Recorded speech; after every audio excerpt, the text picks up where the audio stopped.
Báo Mỹ đánh giá bà Harris là mối đau đầu cho ông Biden và đảng Dân Chủ năm 2024. Vì sao? Sức mạnh hủy diệt của chiếu tướng, tiêm kích mới mà Nga sẽ bán cho Việt Nam. Căng thẳng đỉnh điểm, hàng vạn binh sĩ Ba Lan, Belarus, Ukraine gườm nhau ở biên giới. Tình huống bất ngờ khiến 2 lính nhảy dù Nga thiệt mạng khi tập trận chung với Belarus. Biến chủng Delta trỗi dậy tấn công miền Bắc nước Mỹ, chọc thủng một phần lá chắn vaccine. Từng thoát khỏi ác mộng Covid-19, Hà Lan lại phải tái phong tỏa. Thủ tướng Anh cảnh giác trước cơn bão Covid-19 kéo tới tấn công Tây Âu. Doanh nhân Mỹ từng du hành trên tàu Blue Origin vừa đột ngột qua đời. Khám phá bí ẩn kỳ này, đào được xương của loài khủng long mới có kích cỡ khủng bậc nhất mọi thời đại. Tất cả sẽ có trong bản tin đặc biệt cập nhật những tin tức nóng nhất trên kênh FPNC.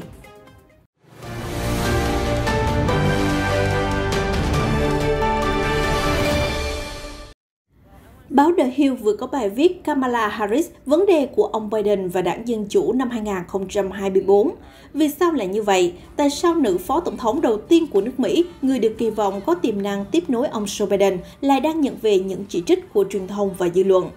Đầu tiên phải nói đến khó khăn chung đang bao trùm đảng Dân Chủ. Một khảo sát của USA Today và Đại học Suffolk thực hiện vào tuần trước cho thấy tỷ lệ ủng hộ ông Biden đã giảm xuống mức thấp nhất 38% và có tới 59% phản đối. Mặt khác, 64% cử tri không ủng hộ ông Biden tái tranh cử, trong đó bao gồm 28% đảng viên Dân Chủ. Thêm vào đó, khảo sát giữa tháng 10 của NPR và Marist cho thấy 44% người thuộc đảng Dân Chủ hoặc nghiêng về phe Dân Chủ nghĩ rằng một ai đó khác nên thay thế ông Biden để tranh cử năm 2024.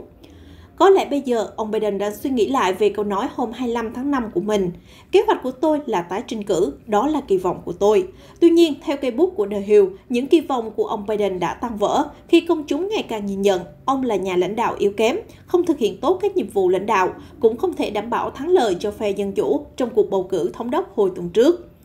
Các chiến lược gia Dân Chủ hy vọng rằng chuỗi chiến thắng lập pháp gần đây sẽ giúp đảo ngược tình thế. Tuy nhiên, trong bối cảnh lạm phát vẫn liên tục tăng, cơn ác mộng lớn nhất có lẽ là cuộc bầu cử giữa kỳ năm 2022, với phe Cộng hòa nhiều khả năng giành lại Hạ viện, thậm chí là Thượng viện. Nhưng không chỉ ông Biden, bà Harris cũng chịu sự công kích nặng nề khi phe Cộng hòa bắt đầu tập trung chiếu bí phó tổng thống trên bàn cờ chính trường Mỹ. Trong những ngày cuối cùng ở cuộc bầu cử nghẹt thở thống đốc bang Virginia, bà Harris cho thấy sự thiếu tính toán khi tuyên bố rằng chuyện xảy ra ở Virginia phần lớn sẽ quyết định những gì xảy ra năm 2022, năm 2024 và hơn thế nữa. Với lời nói trên, bà Harris đã vi phạm một nguyên tắc cơ bản của chính trường, đừng bao giờ công khai nói về ý nghĩa của cuộc bầu cử đang diễn ra mà ứng viên của bạn có thể thất bại. Sự thật là phe Dân Chủ đã thất bại ở Virginia và bà Harris có lẽ đang hối hận về phát ngôn của mình. Nhìn về con đường chính trị của bà Harris, về lý thuyết, một số khả năng có thể xảy ra để bà trở thành nữ tổng thống Mỹ đầu tiên, chính là vượt qua ông Biden để trở thành ứng viên đảng Dân Chủ và giành chiến thắng cuối cùng. Hoặc ông Biden sẽ từ chức vì vấn đề sức khỏe và đứng đằng sau ủng hộ bà Harris chạy đua năm 2024. Trên thực tế, ở cả hai trường hợp, khả năng bà Harris giành chiến thắng vẫn rất khó xảy ra. Tỷ lệ tín nhiệm của bà chỉ ở mức 28%, thấp kỷ lục, trong khi tỷ lệ không ủng hộ lên tới 51%. Nếu tỷ lệ tín nhiệm vẫn thấp như vậy đến năm 2023, khả năng bà Harris tranh cử gần như bằng không. Tuy nhiên, có ý kiến lại cho rằng phe Dân Chủ sẽ bầu cho bà Harris đại diện đảng vì đã đến lượt. Nhìn lại lịch sử, chiến lược này thường dẫn tới thất bại của cả hai đảng, ví dụ như với bà Hillary năm 2016. Chủ nhân Nhà Trắng thường là một lãnh đạo có sức lôi cuốn mạnh mẽ, có thể khơi gợi sự quan tâm của công chúng, và bà Harris dường như thiếu cả hai điều này. Tổng thống Joe Biden là một ngoại lệ, ít ai cho rằng ông ấy có sự sôi nổi hay thu hút đặc biệt, nhưng cựu thượng nghị sĩ vẫn giành chiến thắng, vì người Mỹ năm ngoái quá mệt mỏi với sự kịch tính, nôn nóng trở về bình thường sau 4 năm đầy sóng gió biến động dưới thời cựu tổng thống Donald Trump. Hãng Quốc phòng nhà nước Nga Rostec vào hôm thứ Sáu khẳng định tiêm kích chiến thuật hạng nhẹ mới nhất của họ với tên Chiếu tướng sẽ có khả năng tấn công hiệu quả nhằm vào mọi mục tiêu trên chiến trường. Tiêm kích Chiếu tướng được trang bị những vũ khí linh hoạt, đủ sức chống lại mọi sự đe dọa, từ các bộ chỉ huy ngụy trang kín kẽ đến những mục tiêu đặc biệt nhạy cảm của kẻ thù. Theo hãng Rostec khẳng định, Tiêm kích chiếu tướng có thể hoàn thành các nhiệm vụ tấn công mà không cần tiến vào khu vực phòng không của kẻ địch, vì vậy giúp bảo toàn tính mạng của phi công. Hãng Rocket đã trình làng tiêm kích chiếu tướng, một động cơ phát triển nội địa, tại sự kiện triển lãm quốc tế MAKS 2021 ở ngoại ô Moscow vào cuối tháng 7. Chiếu tướng là một biến thể của tiêm kích Su-57 thế hệ thứ 5. Tiêm kích mới sở hữu công nghệ tàng hình tiên tiến nhất của Nga và có nhiều vũ khí không đối không và không đối đất. Máy bay có trọng tải hơn 7 tấn và có thể tấn công lên tới 6 mục tiêu cùng lúc. Chiếu tướng có thể bay với tốc độ nhanh gấp 1,8 lần tốc độ âm thanh, phạm vi hoạt động khoảng 3.000 km. Dự kiến, tiêm kích này sẽ cất cánh vào năm 2023 và được sản xuất đại trà từ năm 2026. Nga xác định đối thủ của chiếu tướng trên thị trường khí tài sẽ là F-35A của Mỹ và JAS-39 của Thụy Điển. Phía Nga khẳng định, điểm đặc biệt của chiếu tướng là các công nghệ trí tuệ nhân tạo cực kỳ hiện đại. Theo hãng tin TASS, bên cạnh phục vụ nhu cầu của quân đội Nga, tiêm kích chiếu tướng chủ yếu sẽ được bán cho các nước châu Phi, Ấn Độ và Việt Nam, những thị trường có nhu cầu lớn về loại tiêm kích hiện đại với giá thành phải chăng. Máy bay sẽ có tên mã là Su-75 và được lắp đặt ở vùng Viễn Đông nước Nga. Ba Lan đã tăng cường hiện diện quân sự ở biên giới với Belarus vào hôm 12 tháng 11 khi hàng trăm người di cư tập trung đốt lửa sưởi ấm chống lại cái rét âm độ. Biên phòng Ba Lan đã ngăn chặn người di cư tiến vào lãnh thổ các nước Liên minh châu Âu. Ba Lan và các nước EU khác cáo buộc Belarus khuyến khích người di cư từ Trung Đông, Afghanistan và châu Phi vượt biên trái phép nhằm đáp trả sự trừng phạt của châu Âu giáng vào Minsk liên quan đến cáo buộc vi phạm nhân quyền. Từ ngày 8 tháng 11, giới chức Ba Lan tăng cường đảm bảo an ninh biên giới, điều động hơn 12.000 binh sĩ đối phó với làn sóng di cư và cả quân đội Belarus. Bộ Quốc phòng Belarus hôm thứ Năm khẳng định để đối phó với sự tập kết binh sĩ ồ ạt của Ba Lan, họ sẽ có biện pháp phù hợp để đáp trả. Belarus sẽ hành động độc lập và cả hợp tác với đồng minh chiến lược Nga. Litva cũng đã nối bước Ba Lan và ban bố tình trạng khẩn cấp ở biên giới vào ngày 9 tháng 11. Báo cáo đã ngăn 281 người di cư vượt biên vào hôm đó, con số cao nhất kể từ tháng 8. Các nước có chung biên giới với Belarus như Litva, Latvia và Ba Lan đã báo cáo làn sóng người di cư tăng vọt kể từ tháng 8. Gần đó, Ukraine hôm thứ Sáu tuyên bố đã gửi biên phòng và vệ binh quốc gia đến tuyến biên giới chung với Ba Lan để chia sẻ thông tin tình báo và đối phó với cuộc khủng hoảng mà họ cáo buộc do chính phủ Belarus thổi bùng lên. Hai lính nhảy dù Nga thiệt mạng do sự cố trong lúc tập huấn tấn công chớp nhoáng cùng với quân đội Belarus.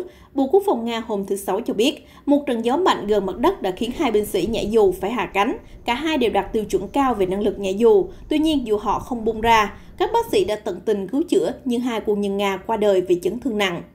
Đáng chú ý, một binh sĩ đã dùng dù dự phòng của Anh trong nỗ lực cứu mạng bản thân và đồng đội khi họ đang rơi tự do xuống mặt đất. Dù vậy, nỗ lực này đã không thành công. Bộ Quốc phòng Nga cho biết đang điều tra thêm về hoàn cảnh tai nạn. Được biết, tai nạn chết người xảy ra khi lực lượng đổ bộ của Nga và Belarus cùng diễn tập nhảy dù gần biên giới với Ba Lan vào hôm 12 tháng 11 nhằm đối phó với hoạt động tăng hiện diện quân sự của Ba Lan ở khu vực. Bộ Nội vụ Ba Lan hôm 12 tháng 11 công bố video cho thấy người di cư ở phía Belarus đã đi theo một xe tải chở gỗ, chuẩn bị dựng các lều cắm trại để chống chọi với mùa đông khắc nghiệt. Trong khi đó, biên phòng Ba Lan vào ngày 11 tháng 11 đã đẩy lùi 223 nỗ lực vượt biên trái phép. Các nước có chung biên giới với Belarus lo ngại nguy cơ xung đột quân sự có thể bùng nổ bất kỳ lúc nào. Hầu hết người di cư vẫn mắc kẹt ở khu vực biên giới, kẹp giữa lực lượng an ninh với vũ trang hạng nặng của hai nước. Họ còn phải sống trong túp lều tạm bợ, trải qua điều kiện sống khốn cùng. Ba Lan đã báo cáo ít nhất 7 người di cư thiệt mạng trong cuộc khủng hoảng kéo dài nhiều tháng. Không ít người di cư nói với phóng viên họ e rằng bản thân sắp không cầm cự nổi. Đã có nhiều ý kiến chỉ trích chính phủ Ba Lan đối xử vô nhân đạo với người di cư và không cho phép họ nhận được sự bảo vệ tiêu chuẩn quốc tế. Đáp lại, chính phủ nói Belarus phải chịu trách nhiệm tiếp tế cho người di cư tá túc trên lãnh thổ nước này. Những đoàn người di cư đông đúc đã chạy trốn xung đột và đói nghèo ở Trung Đông bắt đầu bay tới Minsk mùa xuân năm nay với sự giúp đỡ của nhiều công ty du lịch Belarus. Từ Washington, Tổng thống Mỹ Joe Biden vừa cho biết ông lo ngại tình hình căng thẳng ở Belarus. Tôi nghĩ đó là mối nguy hiểm đáng kể. Chúng tôi đang bày tỏ sự quan ngại với phía Nga và cả Belarus. Trích lời ông Biden nói với phóng viên khi chuẩn bị rời Nhà Trắng đến nghỉ ngơi ở trại David vào cuối tuần. Lần đầu tiên trong vòng 2 tháng, số ca nhiễm COVID-19 đều tăng trở lại ở hầu hết khắp các bang nước Mỹ trước kỳ nghỉ lễ cuối năm, theo báo USA Today cho hay. Cụ thể, 29 bang ghi nhận ca nhiễm tăng lên nhanh theo thống kê đến ngày 10 tháng 11 so với tuần trước đó. Tình hình phức tạp nhất ở các bang phía Bắc như Vermont, dù tiểu bang đang tăng nhanh về tỷ lệ tiêm chủng. Theo CDC, 91% cư dân từ 12 tuổi trở lại ở Vermont đã có ít nhất một liều vaccine và 81% người dân đã tiêm phòng đầy đủ. Trong khi đó, hiện giờ tỷ lệ ca nhiễm hàng ngày trên tổng dân số ghi nhận thấp nhất ở bang Florida, nơi từng bị làn sóng Covid-19 nhấn chìm cách đây không lâu. Florida báo cáo có 1.440 ca nhiễm vào hôm thứ Ba, giảm mạnh so với hơn 2.800 ca vào ngày 9 tháng 10. Trong đỉnh dịch mùa hè vừa qua, tiểu bang thường xuyên báo cáo hơn 20.000 ca mỗi ngày. Làn sóng dịch tái bùng phát khiến người Mỹ lo ngại dù đã lên kế hoạch nhóm họp đại gia đình vào dịp lễ cuối năm, bao gồm lễ tạ ơn vào ngày 25 tháng 11 năm nay và lễ Giáng sinh. Các gia đình và cơ quan y tế hy vọng việc phê duyệt sử dụng vaccine Pfizer cho trẻ em từ 5 tuổi có thể giúp ngăn chặn đà lây nhiễm của biến chủng Delta đang hoành hành dữ dội.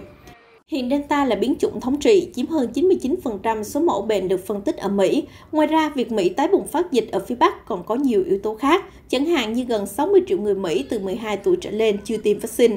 Trong khi đó, những người tiêm sớm và chưa nhận liều thứ 3 bổ sung có thể làm tăng ca nhiễm đột phá, dù họ vẫn được bảo vệ khỏi tác động nguy hiểm nhất của virus.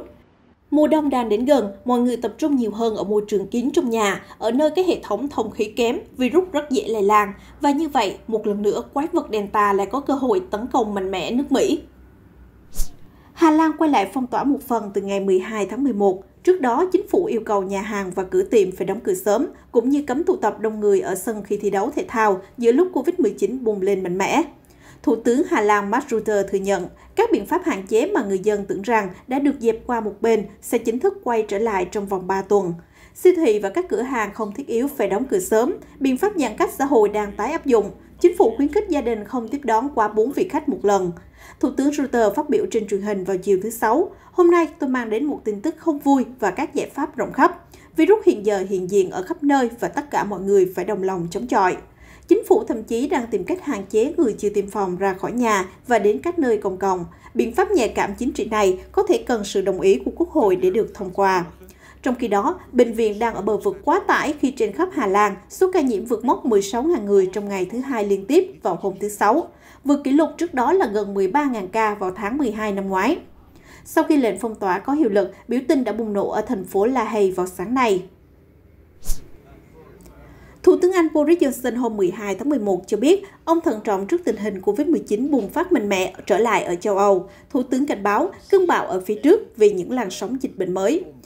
Anh Quốc có tỷ lệ lây nhiễm cao hơn phần còn lại của Tây Âu kể từ mùa hè khi ông Johnson dỡ bỏ những quy định hạn chế. Dù vậy, tỷ lệ lây nhiễm của nước Anh đã giảm xuống, trong khi Đức, Áo và Hà Lan lại chứng kiến sự trỗi dậy của virus. Một phần Đông Âu cũng tái bùng dịch nguy hiểm.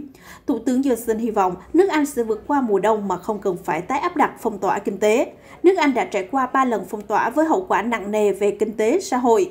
Chính quyền ông Johnson mong muốn ngăn cản nguy cơ tái bùng dịch bằng cách tiêm bổ sung cho người cao tuổi và người có hệ miễn dịch suy yếu. Thủ tướng khẳng định, trừ khi mọi người chủ động tiêm vaccine bổ sung, dịch chắc chắn sẽ bùng lại. Chuyển sang các tin tức khác, doanh nhân trong lĩnh vực nghiên cứu y tế, ông Lander Verry, người du hành không gian vào tháng trước trên tàu Blue Origin của tỷ phú Jeff Bezos đã qua đời trong vụ rơi máy bay nhỏ ở bang New Jersey. Theo cảnh sát bang cho biết hôm thứ Sáu ngày 12 tháng 11, vụ rơi xảy ra vào hôm thứ Năm ở phía tây bắc thành phố New York. Doanh nhân Dovery, 49 tuổi, và một người khác thiệt mạng. Cục Hàng không Liên bang Mỹ FAA cho biết đang điều tra. Hãng Blue Origin viết trên Twitter, chúng tôi vô cùng đau lòng khi nghe tin về sự ra đi đột ngột của Lander Verry. Máy mang tới rất nhiều nhiệt huyết và năng lượng cho toàn bộ team Blue Origin và những người cùng thám hiểm không gian với mình. Dân làng sống xung quanh hồ Kivu ở Cộng hòa Dân chủ Congo vào ngày 12 tháng 11 đang tìm kiếm thi thể những người gặp nạn khi thuyền bị lật vào ngày trước đó. Tính đến trưa hôm qua, 15 thi thể được tìm thấy và 34 người khác vẫn đang mất tích, theo số liệu của cảnh sát trưởng, lãnh đạo cộng đồng địa phương và những người sống sót trong vụ đắm tàu. Trong khi đó, văn phòng tỉnh trưởng cho biết có 8 người tử vong và 20 người mất tích. Dân làng ở tỉnh Nam Kivu sống quanh hồ bị cô lập khỏi các tuyến đường chính, trong khi các con tàu luôn chở quá tải và đã xảy ra nhiều vụ tai nạn. Mới đây, con tàu gỗ bị chìm khi chở người dân đến chợ. Dù chỉ chở được 50 người, nhưng lái tàu vẫn cho 157 cư dân lên thuyền, khiến phương tiện chìm đi. Hiện một phần xác con tàu đang trôi nổi gần bờ hồ. Tai nạn đắm tàu thường xuyên xảy ra ở Congo do lãnh thổ chủ yếu là hoang mạc, khó phát triển đường xá và các quy định an toàn giao thông thường bị phớt lờ. Dòng người di cư xuyên Mexico đã quyết định nộp cho mình giới chức ở Osaka vào hôm 12 tháng 11, hy vọng có thể nhận được giấy tờ cho phép họ ở lại quốc gia Trung Mỹ này. Đường xá khó đi, sự mệt mỏi và bệnh tật ngày càng bòn rút sức lực của người di cư từ Trung Mỹ và họ quyết định dừng lại. Đám đông chấp nhận đề nghị từ nhóm Beta, một nhánh của Viện Di cư Quốc gia Mexico, để nhận lấy sự bảo vệ. Đại diện đoàn di cư nói với Reuters, giới chức Osaka hứa sẽ đưa họ tới thủ đô Mexico City để nhận hồ sơ cho phép tị nạn nhân đạo. Theo chính phủ, giấy cho phép tị nạn được cấp cho đối tượng tình nguyện rời khỏi đoàn di cư hướng về biên giới.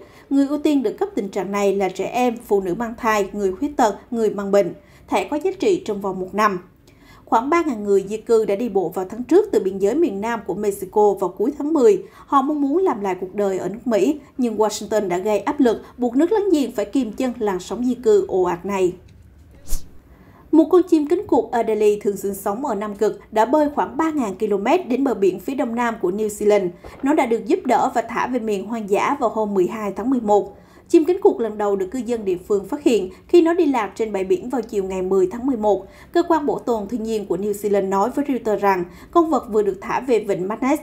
Nó có vẻ hơi sụt cân và bị mất nước khi được giải cứu, nhưng sau đó được chăm sóc và đã khỏe trở lại. Dù hiếm gặp, nhưng bãi biển New Zealand đã đón cá thể chim cánh cụt Adélie thứ 3 đi lạc cho tới nay.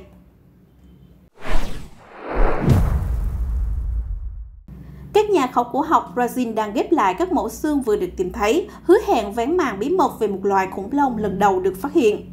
Địa điểm tìm thấy mẫu xương vào tháng 6 có thể là một nghĩa trang của loài vật khổng lồ thời tiền sử. Phát hiện khảo cổ đắt giá này lại xảy ra tình cờ, trong lúc đang xây dựng tuyến đường ray ở miền đông bắc Brazil. Nhà khảo cổ sinh vật học Elver Meyer và cộng sự cho biết rằng mẫu xương có thể thuộc về một con khủng long nhóm thằn lằn hổ Pháp. Đây là một khủng long cổ dài hiền lành, ăn thực vật. Nó là nhóm có kích thước lớn nhất trong mọi loài khủng long. Nhà nghiên cứu nói với Reuters, những phát hiện gần đây cung cấp manh mối quan trọng về các loài khủng long từng thống trị rạp xuyên thời tiền sử. Những cánh cửa tri thức mới đang mở ra khi chúng tôi dần thu nhập nhiều thông tin giá trị về các loài khủng long chưa từng được phát hiện. Xương đùi là xương lớn nhất mà chúng tôi tìm thấy. Chúng tôi đã khai quật nó dần dần. Đó là một trải nghiệm đáng kinh ngạc. Cho đến hôm nay, tôi không thể tin rằng khủng long đã từng sinh sống và chết ở khu vực này, trích lời ông Meyer cho hay. Chúng tôi sẽ cập nhật những sự kiện quốc tế mới nhất vào chuyên mục Khám phá bí ẩn trong bản tin nóng, phát sóng vào 14 giờ 30 phút hàng ngày trên kênh FBNC. Mời quý vị quan tâm đón theo dõi.